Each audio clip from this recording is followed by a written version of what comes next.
Hey, I'm Lucky Craft Pro staff member Brent Ayler, and I am out on a freezing day on the water right now. To me, wintertime is a time to throw swim baits.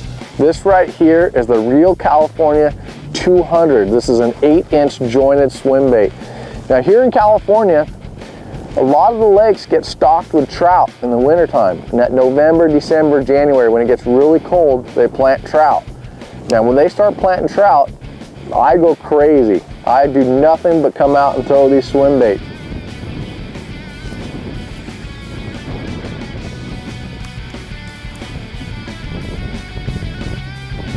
Cold and windy.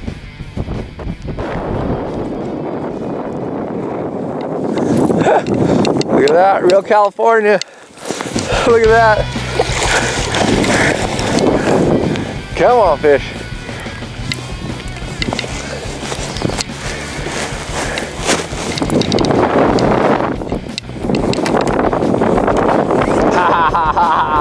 Real California, look at that. Look at that. Real California. That's swim bait fishing California style right there. Real California, big Lucky Craft swim bait. That's what you get right there. Look at that one, that's a big one. Oh, that is so fun. Man, when they bite that thing, look at that big swim bait, mimics a trout. That is a perfect trout imitation. That's what you catch, big bass. Man, I threw that Real California out across a rock pile. I was just winding it nice and slow. Every once in a while I give it a little twitch. That bait swims like this. And then when you twitch it, it goes swim, twitch it. And I was winding that thing real slow. I twitched it. Oh, a big one grabbed it. There he is right there. Oh, that was so fun. Man, on a cold, windy day like today, I love that Simms jacket. Man, that thing keeps you warm all day long. This right here, the Real California, is such a good trout imitating bait. And when those fish see this thing, they cannot let it swim by. They want to eat it. That's their favorite bait in the wintertime.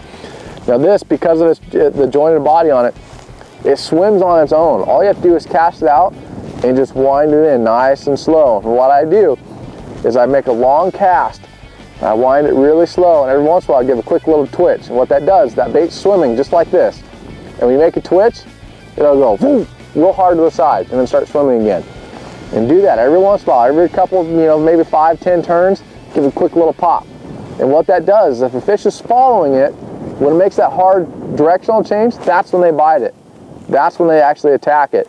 They will bite on the steady wind, but that hard change in direction is what gets a follow fish to actually bite it. So cast that thing out there, wind it real slow, twitch it. And what I like to use is heavy line. This right here is 25-pound Sunline shooter fluorocarbon. It's heavy line. I like fluorocarbon. It lets the bait sink a little bit more, have less stretch in it, and it's invisible to the fish. So 25-pound shooter. Rod and reel, I'm using a Daiwa Tatula 6:3 gear ratio reel, and I'm using a Tatula flipping stick that Daiwa makes. It's a heavy flipping stick. It's great for throwing swim bait like that. So pair it up, heavy line, a good heavy rod, a good heavy reel, put on the Real California, go out there, make a couple casts, and when you catch one, it is the most exciting fish you will ever catch. You gotta try it, Real California. Typically on a cold winter day like today, when the wind's really blowing, when I'm running down the lake, I always get water spray on my electronics. And right here I have a 1198 Humminbird. It constantly gets water spots on the screen. And to me, a Wave-Away screen cleaner is the best product you can use for cleaning that screen. What I do is I take the bottle, I just make a couple sprays on there.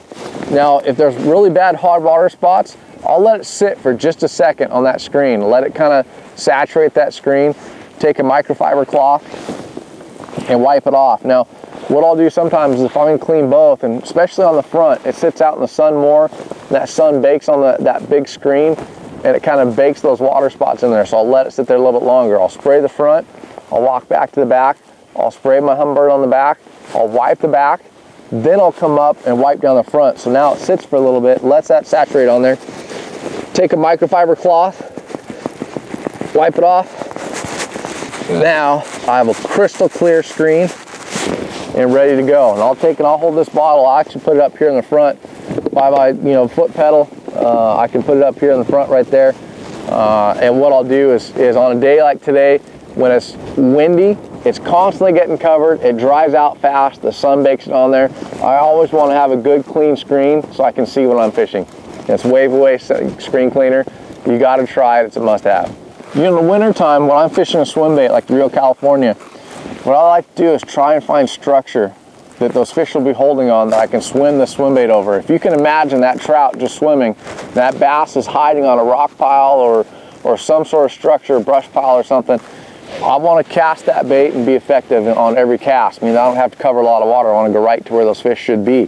And what I did is I idled across this flat with my Humminbird, and with my side image, I can find those rock piles. And what I did is I waypoint every one of those rock piles on my Humminbird-1198. And right here we have a good flat. Now on this flat there's a couple rock piles. So what I'll do is I'll use my side image on my Humminbird-1198 and I'll find those actual rocks. Now when I find those rock piles, right here's one of those big rock piles right there. So I'll take my cursor, I'll run over, and I'll add a waypoint onto that rock pile. Now what that does is it gives me a spot to come back to. Have an exact waypoint sitting on that rock pile. So now what I'll do is I'll come back in my 2D image right here, and I'll see I can scroll over. Now I have casting ring set up.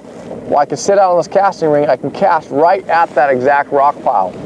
So now I have it marked, I can go right to it. I found it with my side image. Now I can go right to it and throw that Real California right over top of it. Now I come back, I let it rest because I'll idle right over it. It might spook the fish just a hair, but 20 minutes is fine. Come back a little bit later. Now I have my waypoints already marked on the screen. So what I can do is I can get here. Now I have my casting ring set at 75 feet.